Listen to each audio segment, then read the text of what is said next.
Dalawang klaseng ulam natin ngayong gabi mga idol. Ito pala ay nag-adobo tayo ng pusit na bulpin-bulpin at tawag sa amin. At siyempre nagtinula rin tayo ng galunggong na nilagyan ko ng pichay. Kain po mga idol. Hello po mga idol, magandang araw sa atin lahat. Pagkatapos namin mag-deliver mga idol, sakto uwian na sa trabaho, dumaan ako dito bumili ng ilaw. Sa Yubing ko putik, kulang kasi ng isa, yung sa bahay na ilaw mga idol. At pagkatating ko sa bahay, pautos ako kay Ate Kikay bumili ng asukal kasi uminom po tayo ng kape. Sakto naman po mga idol, dumating na rin po yung in-order ni Mikmik. Napakasaya niya mga idol sa araw na yan. Clay pa lang na order niya, swerte talaga mga idol kasi 10 piso lang ang nabayaran ni Mrs. mga idol. At ayan, kinuha na rin namin yung isda at pusit sa tiyahin namin mga idol at nilako talaga yung puwerta kasi nga po si Chucho ay lumalabas at ito pala yung nakuha namin mga idol. Ang tawag nito sa pusit dito sa amin, yung pahaba talaga siya ay bulpin-bulpin at meron din tayong isda na galunggong at iba't ibang uri ng isda ni mga idol, may tamban. Yan, napakarami po yan. At shout out na ako sa tiyahin ko na si Chay Wina mga idol, kapatid ng mama ko. Maraming salamat. At lumabas pala kami kanina mga idol ni Ate Kikay, bumili kami ng mga ricado para sa ulam sa lulutuin natin ngayong gabi. At syempre, presko na tayo dyan mga idol kasi nga po nakapaligo tayo. Una ko palang ginawa ay tinanggalan ko ng ngipin yung pusit mga idol. Kasi nga po matigas yan kapag masama natin sa pagluto mga idol. Ganyan po ako maglinis. Sana ganun din po kayo mga idol. Tapos nagpainit na tayo sa kawali mga idol at nagpatulong pala ako kay Mrs. sa paggayad ng mga ricado mga idol. Syempre, lahat ng gawain mga idol sa bahay ay pinagtutulungan naming lahat. At dahil mainit na po yung kawali mga idol ay nagisa na po tayo ng sibuyas at sal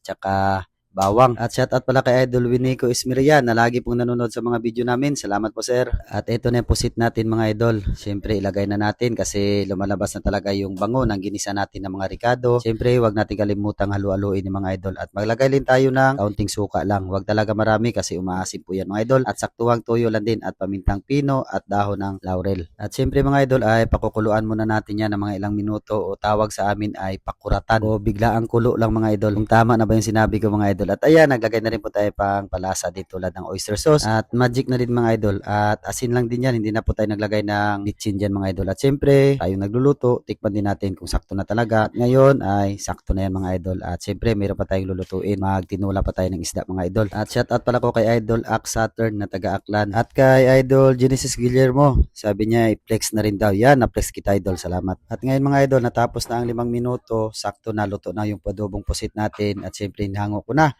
kasi nga po ay magluto pa tayo ng tinulang isda na galunggong. At ngayon, salamat pala sa lahat ng mga baguang followers mga idol. Welcome na welcome po kayo dito sa amin. Hindi naman talaga ito presko talaga mga idol kasi nga po nababad po ito sa rep ng tiyahin namin. Pero masarap pa rin ito mga ulam mga idol. Lalo-lalo na mainit pa yung sabaw na higupin natin. At ngayon, luto na po ang lahat mga idol. Kain po tayong lahat. Bago ang lahat mga idol, magpapasalamat muna tayo sa Panginoon. Lord, salamat sa pagkaon, sa gracias, ihatag na nimo sa mua, Lord. Amen. Amen. Kain po tayo lahat mga idol. Yan, samahan niyo po kami.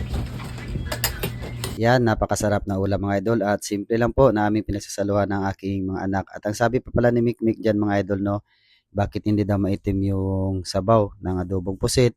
Kasi nga po sabi ko sa kanya mga idol ay hindi yan malaki, maliliit na pusit yan.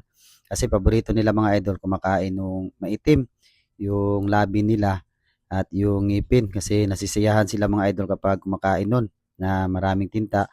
Pero ngayon ay masaya po kaming lahat mga idol sa ulam na aking inihanda para sa aking buong pamilya. At salamat pala sa lahat ng mga OFW na lagi nakasuporta sa amin. Trabado ng Pinas, kagaya ko, lagi po tayong mag-ingat. At hanggang dito lang po yung video namin mga idol. Kung nakaabot ka na sa part na to, ay pwede mo na rin to i-follow at i-share at i-comment na rin po mga idol para malaman namin kung saan umabot yung video namin. Maraming salamat po, ingat at God bless.